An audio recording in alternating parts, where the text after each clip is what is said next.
Traduis-moi ça. J'ai envie d'une raclette. C'est l'odeur de la neige, je sais pas ça. L'air de la neige. On a envie d'une petite raclette. Bonjour, nous c'est Anaïs et Nico. Nous avons décidé de parcourir le monde avec nos 3 enfants, Esteban, Santiago et Livia. On a acheté un camping-car que nous rénovons en famille depuis plus d'1 an. Et nous avons vendu notre maison pour vivre notre rêve.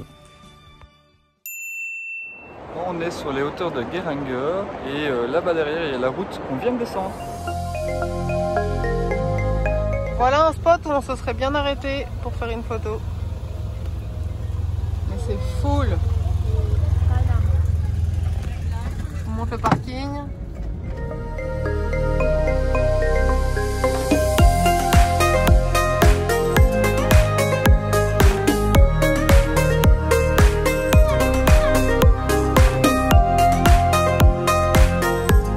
Il y a ce moment où c'est impossible d'avancer. On suit les conseils des copains. On est parti sur une petite route parce qu'on veut aller voir la neige. Donc on grimpe. On a un peu la sensation de se retrouver en Grèce. Hein, mon amour? Oui. Des petites routes serrées. C'était quand même marqué en début de la route. Interdit aux véhicules de plus de 8 mètres. On fait juste 7,20 mètres. Ça va. Et maximum 8 tonnes. Là ça va. On est en dessous des 4 tonnes. Donc ça devrait aller.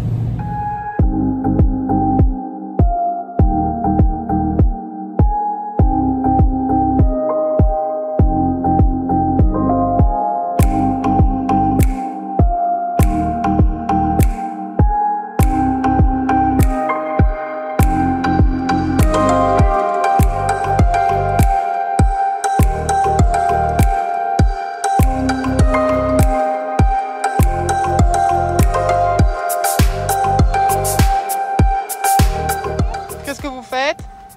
On va aller voir pour une bataille de boulettes qui est juste là, devant mon doigt, en pleine rue. Mon fils il est à la classe quoi. En short et en crocs sur la neige. Tu veux bouffer? Il y a ce moment où tu te retrouves à jouer dans la neige alors que t'es pas du tout habillé pour.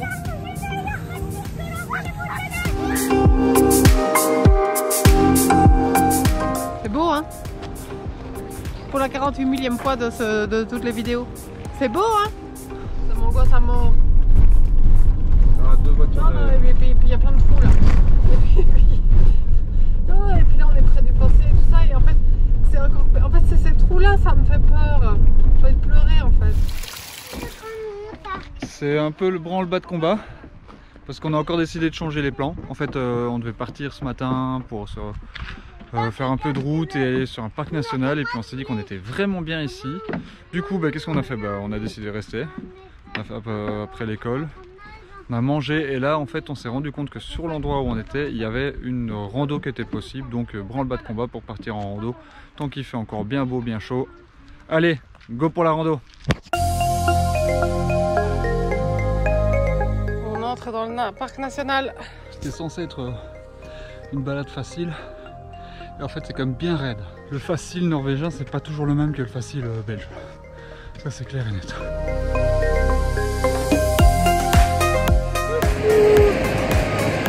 va dire on a une cascade.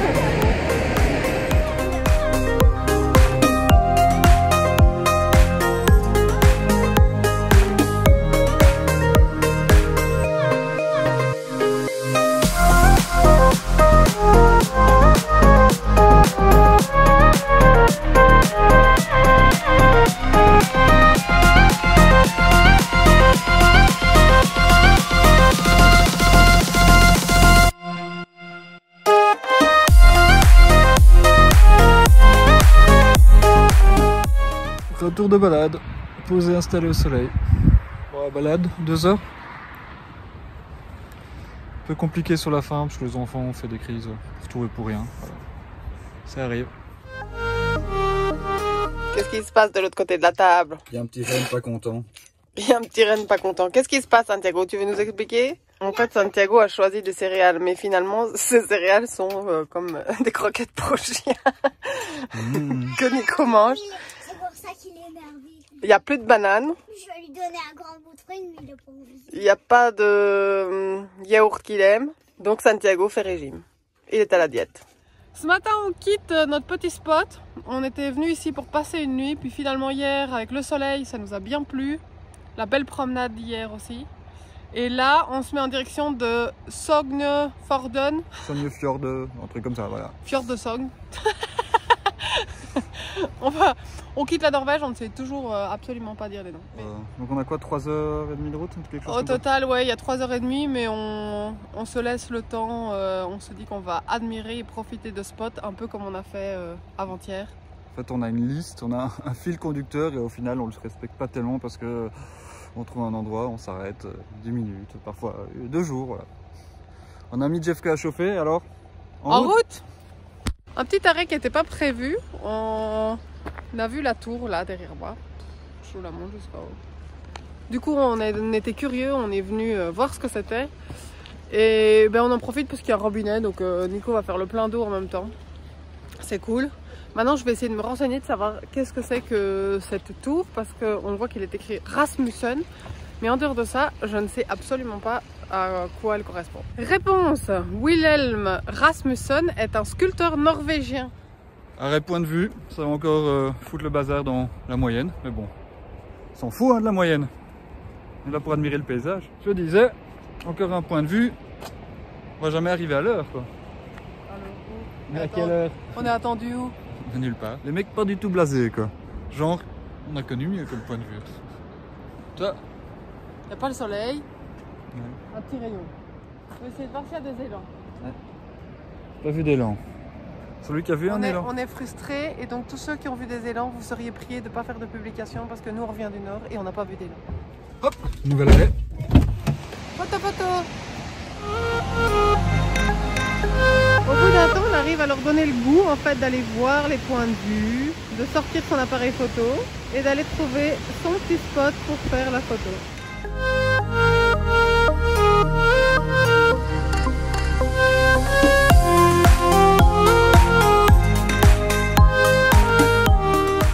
On s'est posé ici pour manger ce midi, puis on a vu que derrière nous il y avait moyen de faire une chouette rando avec possibilité d'aller contourner ou s'approcher du glacier. Donc ici, que je dise pas de bêtises, on est dans un parc national.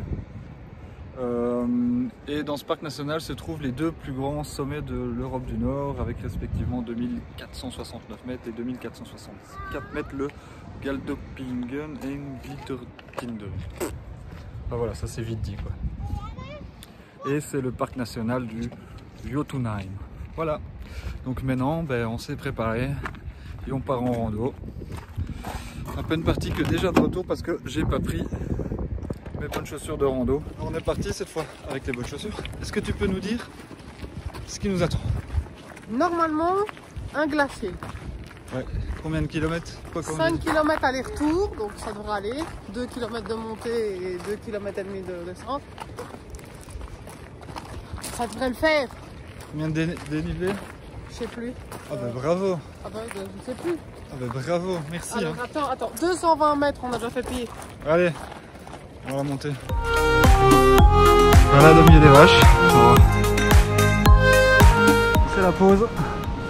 On s'allège. Il fait chaud. On avait presque oublié ce que ça faisait. On arrive en vue du sommet. Et on va donc commencer l'ascension. Tu veux pas venir? C'est fini la rando? Faut pas que ça ressentiel, c'est le chemin. Donc c'est quand même chaud. On arrive au glacier. J'avoue que le dessus qui est un peu gris à cause de la poussière, de pierre et tout ça, c'est pas super beau. Mais par contre en dessous, le bleu, c'est magique.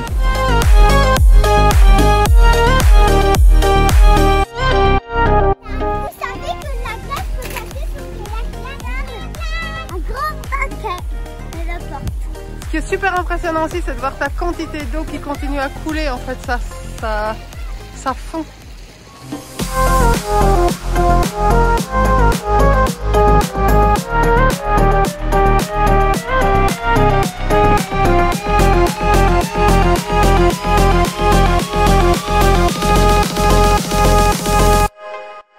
Le balade, parce que j'ai envie de dire trek, du jour s'achève tranquillement. Au final, ça n'a pas été très compliqué. Il y a une partie un peu escalade, mais les enfants ont kiffé en fait. Voilà. Je pense qu'il faut pas toujours avoir peur, faut les laisser leur faire un peu confiance et au final bah, ça avance tout seul. Et on termine ça dans un décor de rêve, vous voyez. On est au point routier le plus haut de Snoge machin, du truc qu'elle a derrière, voilà. Et derrière nous, normalement, il y a les deux plus hauts sommets du nord de l'Europe. Alors je sais pas où ils sont en fait. Je sais pas s'ils sont là-bas derrière ou s'ils sont là-bas derrière, mais bon voilà. C'est super. On a 2 heures de route prévues en fait. Mais je pense qu'on va pas y arriver aujourd'hui. On n'arrête pas de s'arrêter pour faire des photos. Commentaire à faire. J'ai froid. C'est juste de malade.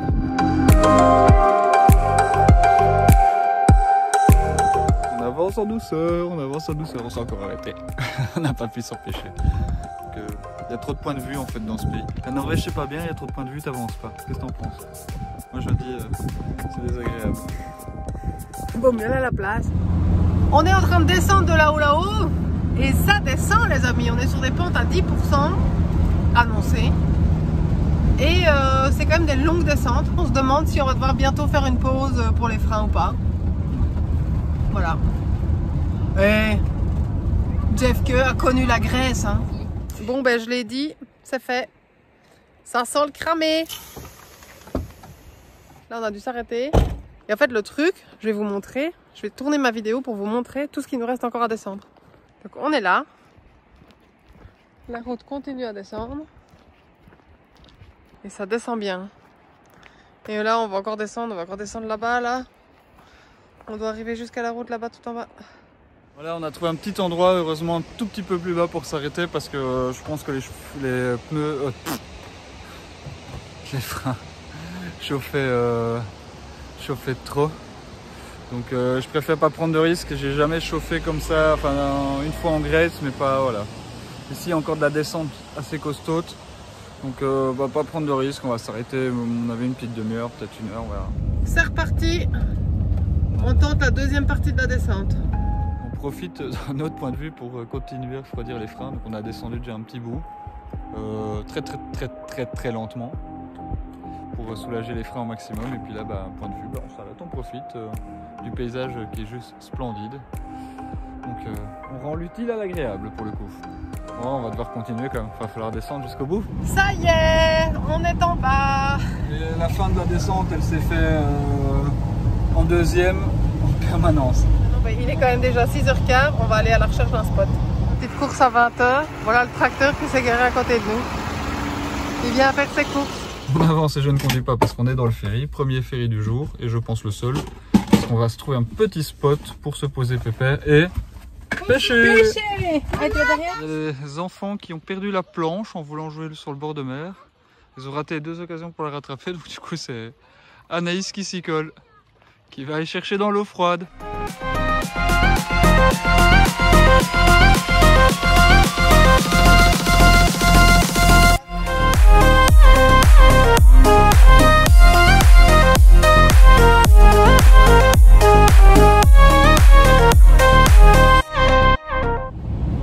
On quitte notre petit spot de la nuit où Nico a essayé de pêcher enfin.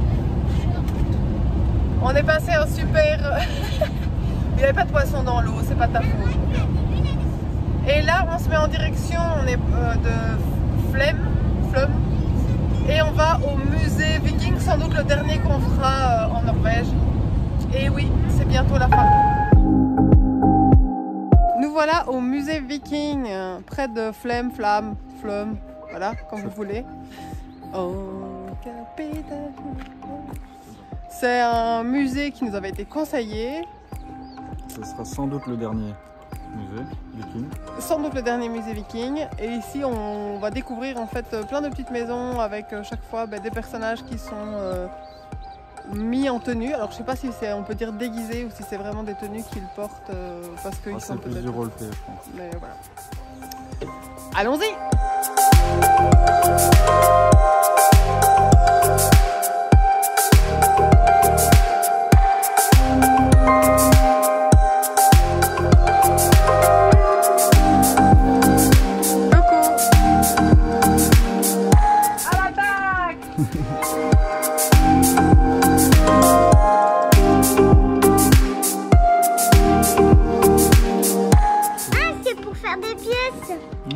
attraper les pièces. On passe comme ça, tu l'attrapes.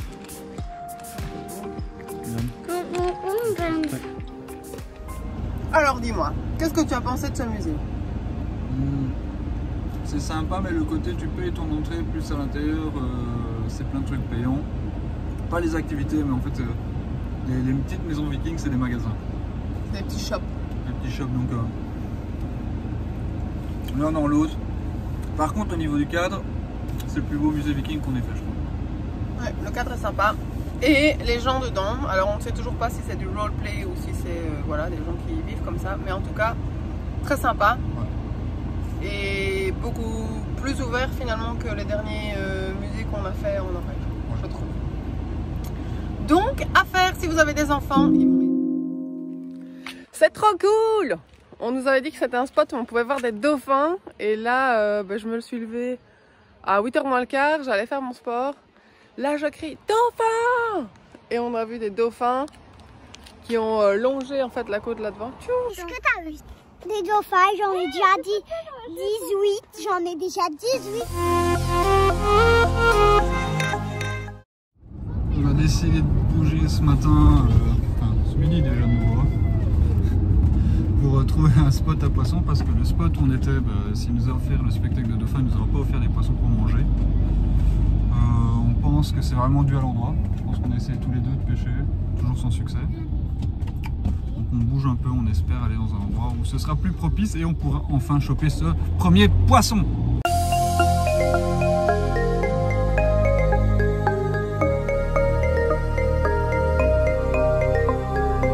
On a enfin pêché un poisson.